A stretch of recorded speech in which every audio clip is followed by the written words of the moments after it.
Bienvenidos todos a nuestro programa institucional Palabras para una vida abundante. La plenitud de Cristo.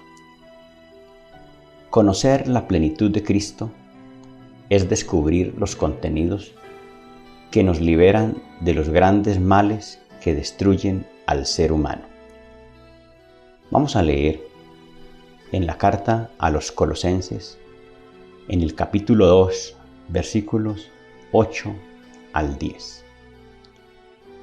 Dice así: Mirad que nadie os engañe por medio de filosofías y huecas sutilezas según las tradiciones de los hombres, conforme a los rudimentos del mundo y no según Cristo, porque en Él habita corporalmente toda la plenitud de la deidad, y vosotros estáis completos en Él, que es la cabeza de todo principado. Es un texto extraordinario, maravilloso, que nos permite creer que en Cristo Jesús tenemos los contenidos que se necesitan para no caer en la oquedad del mundo, con cosas que aparentan ser muy sabias, muy profundas o de mucho valor, y a la hora de la verdad no nos brindan ningún soporte para enfrentarnos a las situaciones más duras que la vida siempre nos va a demandar. El mundo presenta cosas que se hacen ver como lo máximo, como lo más grande, pero cuando aparecen esas demandas existenciales que a todos nos llegan, no hay cómo sostenerse frente a eso. Cristo es lo que Dios nos está brindando para eso.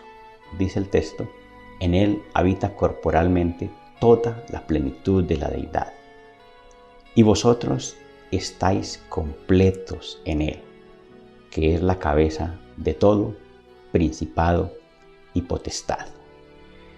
Hablar de la plenitud de Cristo es hablar de esos contenidos que a través de Cristo Dios nos provee y que devocionalmente nosotros podemos adquirir para enriquecernos enormemente y estar capacitados para enfrentarnos a las exigencias del mundo. Podría ser que, como dice Gálatas 5:22, el fruto del Espíritu es amor, gozo, paz, paciencia, benignidad, bondad, templanza o dominio propio. Fíjese que esas cosas son contenidos que enriquecen la vida humana. Y quien busca eso, quien desarrolla eso a través de su vida devocional, es una persona preparada para enfrentarse a las situaciones más complicadas de la vida. Por ejemplo, la plenitud de Cristo es la oportunidad que tenemos de sanarnos del amor al dinero. Muchas familias se desintegran debido a la enfermedad de la avaricia. Otras personas tienen y no disfrutan por el deseo de tener más. Eso es un mal que cristianamente tiene cura, y es necesario que así la avaricia en el mundo se vea como una virtud. Como cristianos entendemos que necesitamos curarnos de ella. Vamos a leer en Lucas capítulo 12, versículos 13 al 15. Dice el texto: Le dijo uno de la multitud: Maestro, di a mi hermano que parta conmigo la herencia. Mas él le dijo: Hombre, ¿quién me ha puesto sobre vosotros como juez o partidor? Y les dijo: Mirad y guardaos de toda avaricia, porque la vida del hombre no consiste en la abundancia de los bienes que posee. Y es la respuesta de Jesús a una pregunta que surge de alguien que está revelando la desintegración familiar producto del amor al dinero. También en Lucas capítulo 16, en los versos 14 y 15, el texto dice: Oían también todas estas cosas los fariseos, que eran avaros, y se burlaban de él. entendiendo que los fariseos eran pues personas muy importantes en la estructura jerárquica de la religión judía. Y el problema de ellos era la avaricia. Bueno, uno de tantos, ¿no? Y esa es la reacción de ellos cuando Jesús les enseñaba de que no se puede amar a Dios y amar a las riquezas simultáneamente. O se le sirve al dinero o se le sirve a Dios. Y ellos eso lo toman con burla. Entonces les dijo, verso 15, vosotros sois los que os justificáis a vosotros mismos delante de los hombres. Mas Dios conoce vuestros corazones, porque lo que los hombres tienen por sublime, delante de Dios es abominación. Y fíjese que esa es una referencia al amor al dinero que el mundo sabe maquillar y disfrazar de emprendimiento, de mentalidad positiva, de éxito. El hombre sabe cómo adornar esa enfermedad. Incluso religiosamente, ese amor al dinero se le disfraza con el nombre de fe. Así que cobra valor entonces lo que le estábamos leyendo previamente. Nadie os engañe por medio de filosofías y huecas sutilezas según las tradiciones de los hombres, conforme a los rudimentos del mundo y no según Cristo. Y la religión hace parte de todo eso. Fíjese, en los versículos previos de ese mismo capítulo, que son los versos del 1 al 4, dice, como inicia este segundo capítulo, dice el escritor, porque quiero que sepáis cuán grande lucha sostengo por vosotros y por los que están en la Odisea y por todos los que nunca han visto mi rostro, para que sean consolados sus corazones, unidos en amor, hasta alcanzar todas las riquezas, ¿sí? Hasta alcanzar todas las riquezas de pleno entendimiento a fin de conocer el misterio de Dios el Padre y de Cristo. Fíjese que está hablando de una riqueza espiritual, de una riqueza del interior del ser humano, de una riqueza trascendente, que es la que coloca al ser humano por encima de la codicia o de la avaricia, en quien están escondidos todos los tesoros de la sabiduría y del conocimiento. Miren, y aclara por qué lo dice. Y esto lo digo para que nadie os engañe con palabras persuasivas. Es decir, la riqueza está en otro lugar, no está afuera, no es donde el mundo dice, es donde Dios nos muestra, y según Dios nos muestra, está en Cristo Jesús. La plenitud de Cristo es la oportunidad que tenemos nosotros también de salir de la mendicidad afectiva. Es triste que en muchos casos lo que uno contempla afectivamente es que la gente se enreda la vida, porque afectivamente siempre su saldo está en rojo, siempre están necesitados. Gente que estaba bien, que no tenía ningún problema, pero se involucraron con personas que les enredaron la vida, los afectaron en su manera de pensar, los redujeron, y es triste ver muchas personas esclavas de situaciones en relaciones que no son sanas, sumidos en limitaciones, en condiciones que dan tristeza. Duele esas condiciones de personas que quisieran muchas veces desenredarse pero no pueden. Es el resultado de un saldo afectivo que las personas siempre experimentan negativamente. Otras personas viven para demostrar, dejando ver la servidumbre de la bancarrota afectiva en la que viven, siempre necesitando que los demás les hagan un reconocimiento, los aplaudan, los vean como los más importantes. Siempre esa necesidad de llamar la atención está dejando ver que la persona afectivamente se encuentra en bancarrota. Y esas cosas inducen a la persona cada vez más al daño moral, a la pérdida de sentido, y es un desgaste enorme para sus vidas que pudiera ser diferente si las personas buscaran de una manera mucho más profunda en la vida. Pues bien, Cristo es todo lo que Dios nos ha dado para ser libres de cosas así. Por ejemplo, en Lucas, en el Evangelio de Lucas, en el capítulo 4, en el verso 18, se cita ese texto en boca de Jesús a través del evangelista, donde Jesús se apropia de esas palabras y dice: el Espíritu del Señor está sobre mí, por cuanto me ha ungido para dar buenas nuevas a los pobres, a la gente que se siente en déficit, en necesidad, y en este caso me ha enviado a sanar a los quebrantados de corazón, a las personas que siempre están necesitadas afectivamente, a pregonar libertad a los cautivos. Fíjese, es una liberación, vista a los ciegos, es que nos abra los ojos y nos permita ver la vida de otra manera, a poner en libertad a los oprimidos. Es una liberación por donde la veamos, la que nos ofrece Cristo con su plenitud.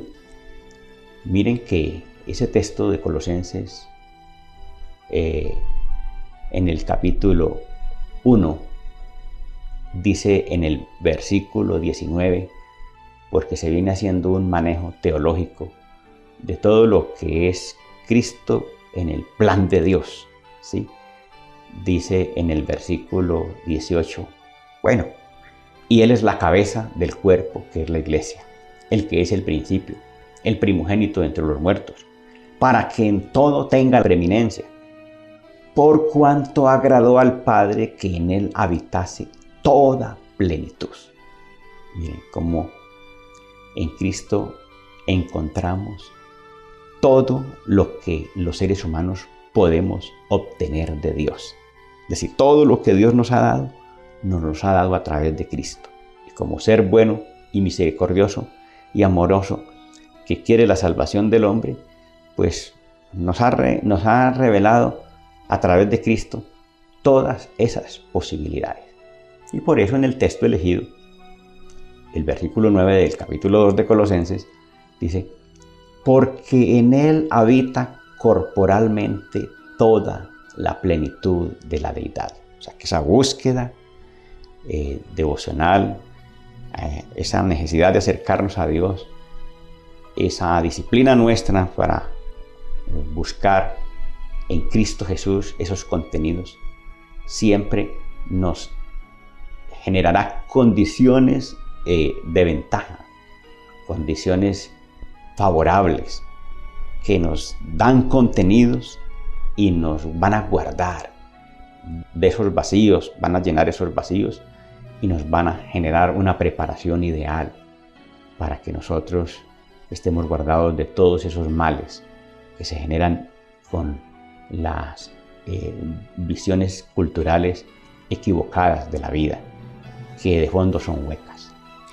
Otra cosa también importante, entre muchas otras que quiero mencionar, es que la plenitud de Cristo es la gran oportunidad que tenemos de vencer el miedo a la muerte. El miedo a la muerte es un hecho implícito en todos los atajos que usualmente el hombre toma. Atajos como la distracción, como el entretenimiento, como el alcohol, como las drogas, como el sexo. El mundo sabe mostrarle al hombre caminos para que se evada, para que se huya de la realidad.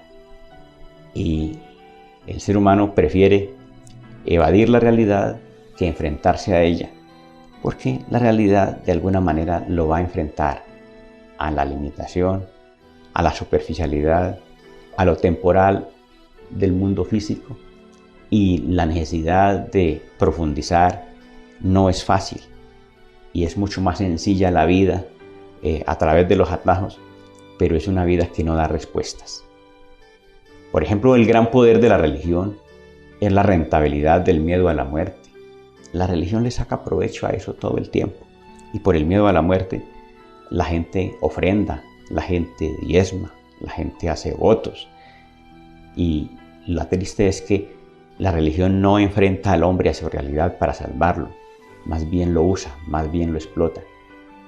En el contexto bíblico, lo que Dios nos enseña es que conocer a Cristo es la experiencia que resuelve absolutamente toda demanda existencial del hombre, incluido el miedo a la muerte.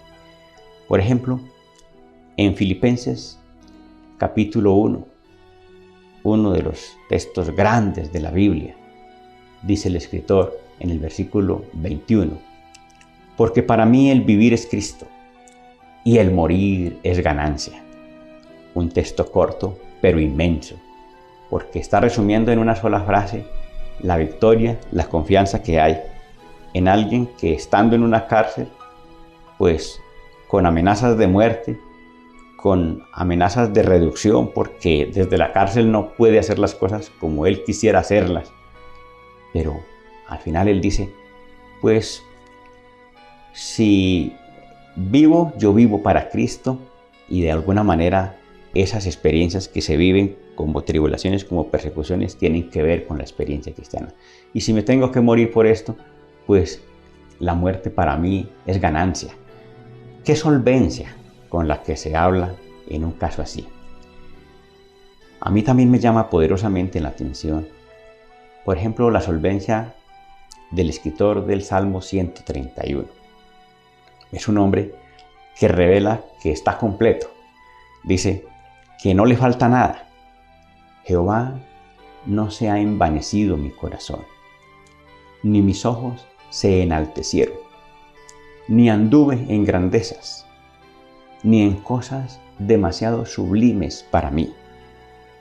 Es como una persona que no necesita de eso como razón para vivir. Él siente que en Dios está completo, que Dios es suficiente.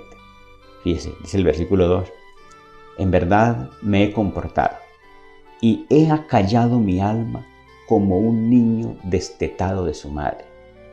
Como un niño destetado está mi alma.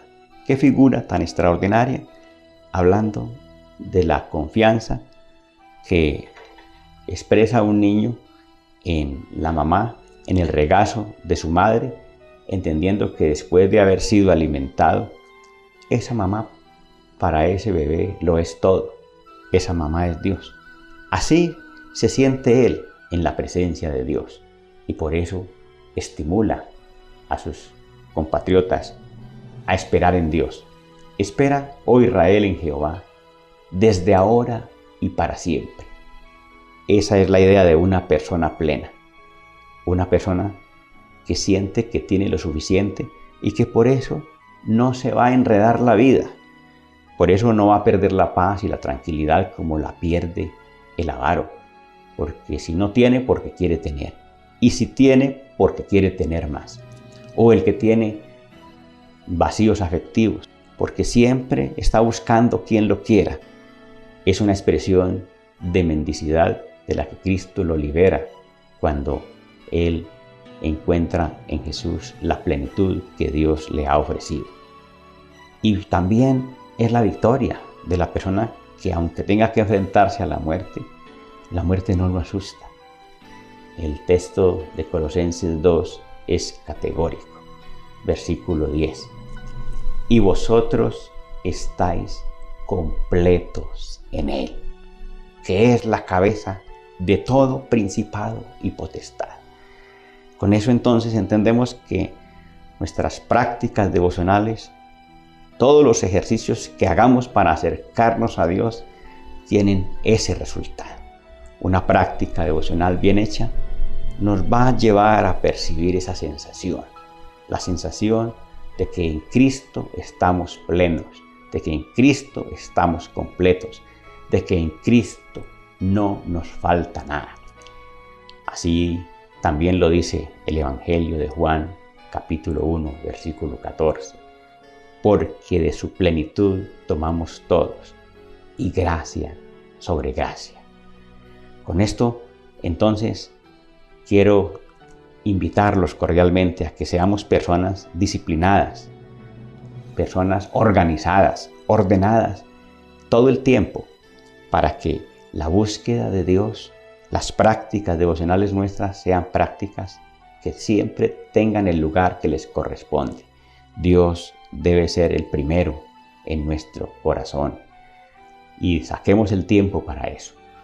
Porque en un mundo en el que siempre estamos expuestos a tener que hacer muchas cosas y sin resolver nada, gracias a la pobreza espiritual que asiste al mundo, la plenitud de Cristo es la gran ocasión que Dios nos ha dado de conocer nuestra salvación. Oremos. Dios de los cielos, te damos gracias en este momento por la gran oportunidad que nos has dado de poder escuchar la enseñanza de carácter devocional, mostrándonos métodos y caminos para nosotros poner en práctica las cosas que entendemos a través de tu palabra y saber cómo acercarnos a Dios a través de nuestro Señor Jesucristo y encontrar en Él siempre, Señor, todos los recursos que se necesitan para librarnos de los males que azotan al mundo, como la avaricia, como las necesidades afectivas que nos llevan a tomar decisiones tan equivocadas y a enredarnos la vida, como el miedo a la muerte, Señor, que es la prueba más dura a la que estamos enfrentados todos los seres humanos.